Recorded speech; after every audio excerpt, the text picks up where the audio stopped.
കടലക്കറിയാണ്. അപ്പോൾ അതിലേക്ക് വേണ്ട ചേരുവകളാണ് കടല, ഉള്ളി, തക്കാളി, പച്ചമുളക്, കറിവേപ്പില, മുളക് പൊടി, മല്ലിപ്പൊടി, മഞ്ഞൾപ്പൊടി, ഒരു കഷ്ണം ഇഞ്ചി ചതച്ചത്, ഒരു 4-5 വെളുത്തുള്ളി ചതച്ചത്, ഒരു കഷ്ണം പട്ട, 4 ഗ്രാമ്പു, ഒരു ബേ ലീഫ്, 1/2 ടീസ്പൂൺ വലിയ ജീരകം, പിന്നെ കുറച്ച് തേങ്ങാക്കൊത്തും. അപ്പോൾ കുക്കറിലേക്ക് കടല ഇട്ട് കൊടുത്ത് തേങ്ങാക്കൊത്തും കൂടി ഇട്ട് കൊടുത്തിട്ട് ആവശ്യത്തിന് വെള്ളം ഒഴിച്ചിട്ട് കടല നന്നായിട്ട് വേവിച്ചെടുക്കാം. കടല വേവുന്ന സമയം കൊണ്ട് നമുക്ക് ഈ ഉള്ളിയും ഇതൊക്കെ കൂടി ഒന്ന് നന്നായിട്ട് വഴറ്റിയെടുക്കാം. ഒരു പാൻ വെച്ച് കൊടുത്തിട്ടുണ്ട്. അതിലേക്ക് പട്ട ഇട്ട് കൊടുക്കാം, ഗ്രാമ്പൂ, ബേ ലീഫ്, ജീരകം. ആ ജീരകം ഒന്ന് പൊട്ടി വരട്ടെ.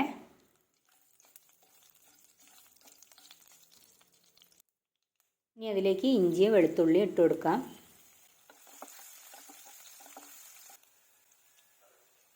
സവാള അരിഞ്ഞത് ഇട്ട് കൊടുക്കാം. അത് നന്നായിട്ടൊന്ന് വഴന്ന് വരുന്ന സമയത്ത് തക്കാളി ഇട്ട് കൊടുക്കാം.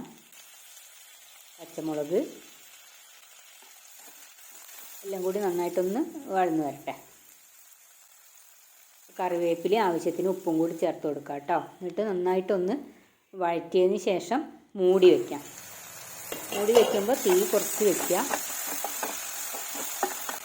ഇനി തുറന്നിട്ട് അതിലേക്ക് പൊടികൾ ഇട്ട് കൊടുക്കാം. മല്ലിപ്പൊടി, മഞ്ഞൾപ്പൊടി, മുളക് പൊടി എല്ലാം കൂടി നന്നായിട്ട് ആ പച്ചമണമൊക്കെ ഒന്ന് മാറി വരുന്നത് വരെ വഴറ്റിയെടുക്കുക. ഇനി അതിലേക്ക് ആവശ്യത്തിന് വെള്ളം ഒഴിക്കുക. നന്നായിട്ടൊന്ന് തിളച്ച് വരണം.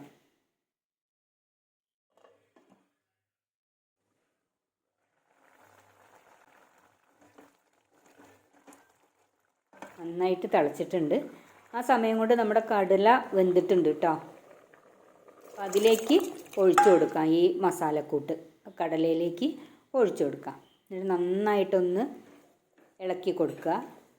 ഇനി ഒന്നും കൂടി അടച്ച് വെച്ചിട്ട് ഒരു 2 വിസിലും കൂടി വന്നിട്ടുണ്ടെങ്കിൽ ആ മസാലയും ഒക്കെ അതിൽ നന്നായിട്ട് പിടിക്കും. അപ്പോൾ അതാ കുക്കർ തുറന്നിട്ടുണ്ട്. കണ്ടോ, നന്നായിട്ട് മസാലക്കൂട്ട് അതിൽ പിടിച്ചിട്ടുണ്ട്. കടല നന്നായി വെന്തിട്ടുമുണ്ട്. തേങ്ങാക്കൊത്തൊക്കെ ഇട്ടതുകൊണ്ട് നല്ല ടേസ്റ്റാണ് കേട്ടോ. ഇനി ഇത് വറുത്തിടാം. വെളിച്ചെണ്ണ ഒഴിച്ച് കടുക് പൊട്ടിച്ച്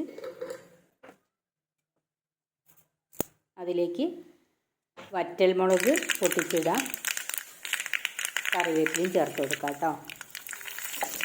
ഇനി അത് കടലയിലേക്ക് ഒഴിച്ചു കൊടുക്കാം. അപ്പോൾ നമ്മൾ പട്ടയും ഗ്രാമ്പും ഒക്കെ ഇട്ടതുകൊണ്ട് നല്ല ടേസ്റ്റാണ്.